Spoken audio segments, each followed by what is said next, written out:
National Weather Service in Fort Worth has issued a severe thunderstorm warning for northeastern Hunt County in north-central Texas, northwestern Hopkins County in north-central Texas, western Delta County in north-central Texas, until 7 p.m. Central Daylight Time. At 6:15 p.m. Central Daylight Time, a severe thunderstorm was located over Wolf City, or 11 miles northwest of Commerce, moving southeast at 25 miles per hour. Hazard, 60 miles per hour wind gusts and quarter-size hail.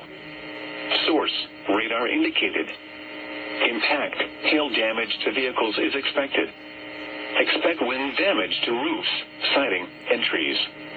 Locations impacted include Commerce, Cooper, Wolf City, Cumbie, Campbell, Big Creek Lake, Cooper Lake, Klondike, Cooper Lake State Park, Pecan Gap, Ridgeway, Fairley, Ben Franklin, South Sulphur, and Peerless. This includes Interstate 30 between mile markers 109 and 112. For your protection, get inside a sturdy structure and stay away from windows.